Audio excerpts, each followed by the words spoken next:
All right. Hi, everyone. Welcome to Beyond the Barn. I'm Dallas Meny. And I'm Bob Scott. Tonight, we have the pleasure of being joined by the voice of the Royal Manitoba Winter Fair, Mr. Kelly Brice from Regina, Saskatchewan. Welcome, Kelly. Thanks for joining us. Well, thanks for having me on. Appreciate it. Miss you guys, kind of. Yeah, it's nice to see you in person here. It's not the announcer booth, but this will work for now, right? Yeah, well, not near as high, but I guess we'll be good anyways. Yeah, you betcha. All right, Kelly, for everyone kind of watching or listening, they'll know you as the voice of the Royal Manitoba Winter Fair, but you didn't fall out of the sky as the announcer. What led you to horses and the ag side of things in the first place? Oh, golly. Well, I used to rodeo a little bit and roped and whatnot, and then Barry Quam was short an announcer at Arcola Rodeo one time, and he figured I had the gift of the gab, so he gave me a shot at that, and I thought I'd never do another one because, I wasn't very good, but then it led on, and I started announcing more rodeos all the time and still competed a little bit, and then after a while, I just went for the guaranteed check and just started announcing. Yeah, go for that guaranteed money, right? That's right. And you did that all through your work career too. What did you get up to for work during those years, Kelly? Oh, golly, I worked at Claypool Saddlery for 20 years. Under Dale Claypool there. He's a great friend of mine, and now Claypools have sold out, and he works for Cowtown now. Of course, Cowtown's a big sponsor there at the Royal Manitoba Winter Fair as well. They got one right downtown Brandon. You guys are just lucky, hey, to have such a great store, but and a great sponsor. So I worked for him, and then I bought a shoemaker out, and of course I always did leather repairs, and then from went on to that into saddle making. Then and later on in career, about 2002, I started brand inspecting. I'm still brand inspecting a little bit today, and of course I'm right here in the saddle shop as well. So that and a little bit announcing and anything for a buck, Oh, that's awesome. And through your leather work, you've donated an awesome collaboration with Dennis Yanchicki and I believe his daughter as a beautiful coat rack. And anyone that hasn't seen it, please get on the Love Affair website. You can find it on the Facebook page, Provincial X Facebook page and Instagram page.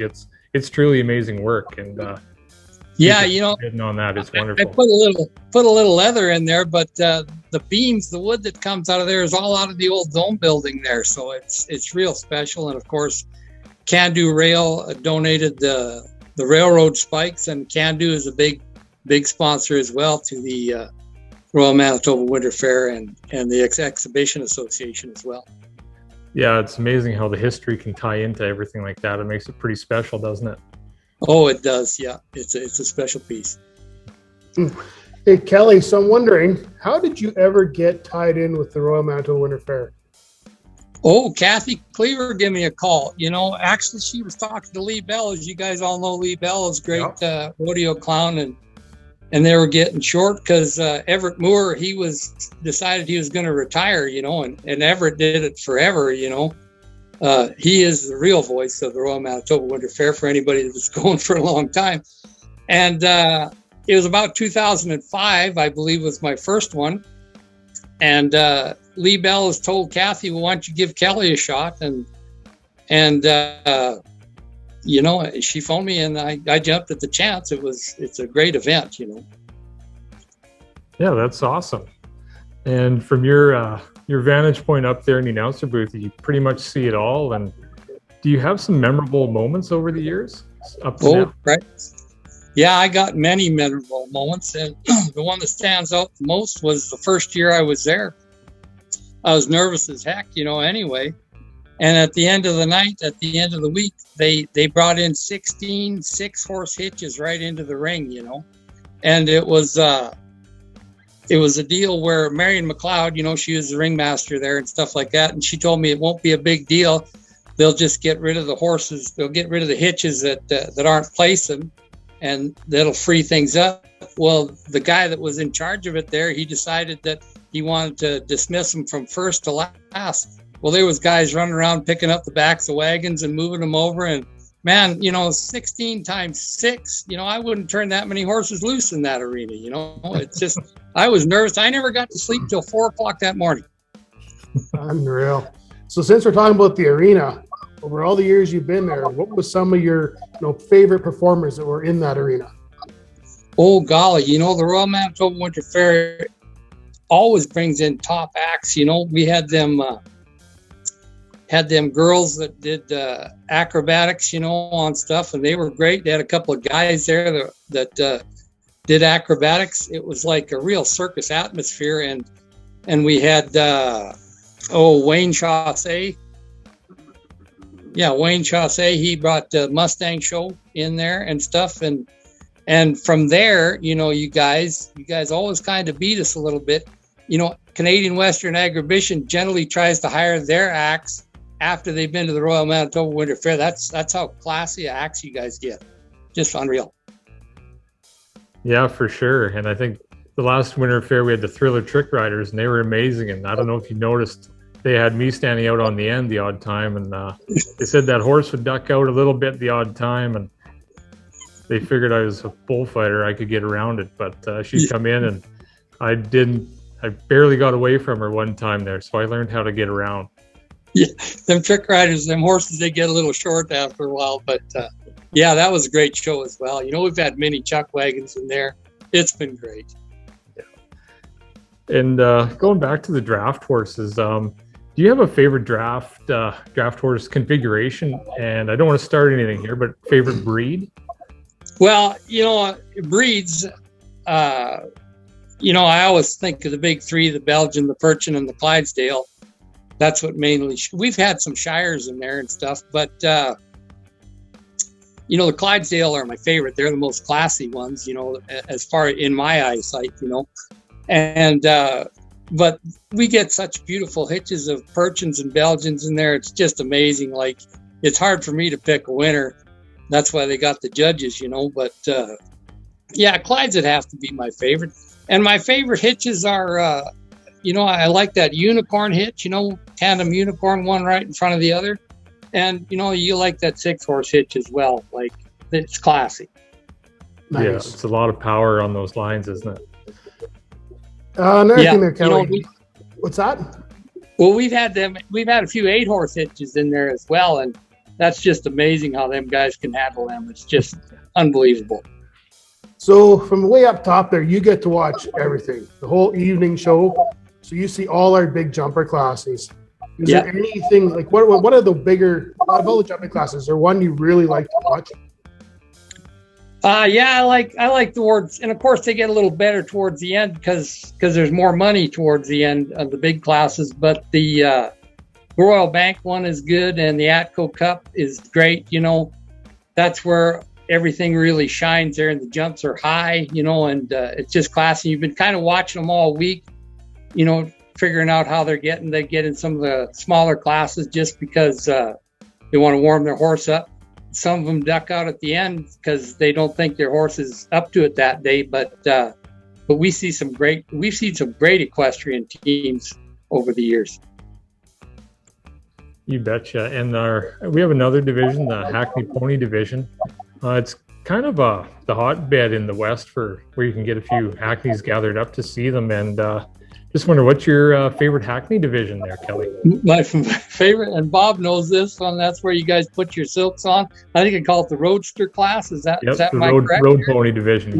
Road Pony Division is just like, let it roll. I mean, the Hackney ponies are so classy anyway.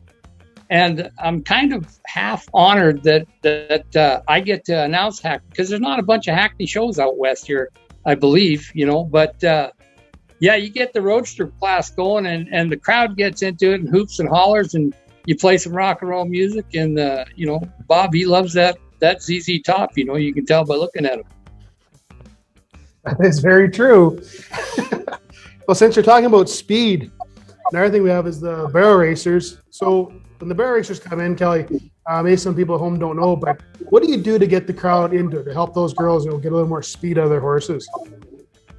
Barrel racing is the most, you watch a couple of runs and it's kind of self-explanatory what they're trying to do. And of course, you can be disqualified if you break the pattern and whatnot. But the crowd generally just gets into it good, especially around third barrel, and they get hooting and hollering to get home. That's what it's all about. And the girls get excited and the horses get excited, and it's a real crowd pleaser. It doesn't take very long to run off 20, 25. True. Yeah. So from the morning and the evening shows, just give us a little breakdown. When does your day start at the Royal Manitoba Winter Fair, and when does it end usually? Well, it ends when it ends. It depends what time the show's over. I've been there till 10 o'clock, almost getting to 11 sometimes. It was a long time, 11, when them 16 6-horse hitches, and that was a long day. But I generally start announcing around noon, but I go to some production meetings at about 10 o'clock in the morning, and then I kind of wander around a little bit after that, and then I start right around noon or something like that and get rolling. Yeah, and when you're up in that booth, you probably get thirsty and hungry. And if anyone follows Kelly on Facebook, you'll know that he's a real foodie in his own right. Just wondered, do you have any special treats or drinks here at the fair that you really like? Well, the fair has great food. You can get anything you want, and lots of beef. We all like eating beef, and you get everything. But when push comes to shove, I'm a hot dog man. I love them hot dogs. Just always put one. I have a pre-game hot dog kind of before it gets going. Don't want to eat too much, but then I have a good meal at the end of the show, just before I go to bed. That's been when I like to eat anyway. So. Yeah, you betcha. Yeah, and there's countless vendors that they get here, and they're all amazing in their own right. So yeah, you can get anything. Anything. So unfortunately, last year we had to cancel. This year also due to the COVID stuff. So yourself, Kelly, what do you think that the Royal Manitoba Winter Fair brings to the community and the surrounding areas that we have? Well, what it brings to the community, and when you talk about the fair, you pretty well got to talk about the whole town of Brandon. And Brandon is a city, but I always call it a town because it's got that hometown atmosphere, like you walk by, everybody's happy, everybody's good. But Brandon welcomes agriculture to its town because they know people come from out of town and they come to the city and they spend money. And of course, that just generates more income for the whole city, and everybody's going away happy. It's a great booster for the city, that's for sure. And Brandon, I brag about it all the time because they're an agricultural city. They welcome agriculture to their town. Yeah, you betcha. And just, I think these changing times, and as time goes by, I think sometimes we get away from ag, but I think these ag societies are pretty important in general, aren't they? Oh, unbelievable. And they're struggling right now because nobody can have any events. Brandon's pretty well shut down, with the Provincial Exhibition of Manitoba. You can't get a crowd for nothing. So they're doing what they can, but they're suffering. And if you go anywhere across Canada, all the agricultural societies and the fairs are having a tough time right now. You betcha. And speaking of other ag societies, what else do you get up to? You're involved with the Moose Jaw Bucking Horse School too? Oh, yeah, that's coming up here. Hopefully, unless COVID shuts us down, but it's the first weekend of May. I think it starts April something, and right at the end of April, and then goes the first 2 days in May or something, April 30th and 1st and 2nd of May or whatever. And we have a great time there. It's just a good visit and kind of a holiday for me. Just work around there, and they have the Bucking Horse School. I think they got about 22 kids or something signed up for that. It's going to be a good one. Yeah, that's awesome. Yeah. All right. Well, we've kept you long enough here, Kelly. We just want to kind of cap it off here. We want to thank you for joining us. And it's a real privilege to talk to you. Next time, we're hoping it's in person up in that announcer booth. So, well, that would be good, or maybe out in the barn bar. You never know. So. We'll see if we get around there. We don't get there very often, Kelly. No, strange things happen, though, don't they? Strange things happen. That is. Okay, so on behalf of the Provincial X, we just want to thank you for giving us your time here. It's been fun to visit with you, and we just thank you for your continued support. My time's yours anytime you need it. We appreciate that. Right on. Yeah. Thanks, Kelly. Thank you, sir. All righty.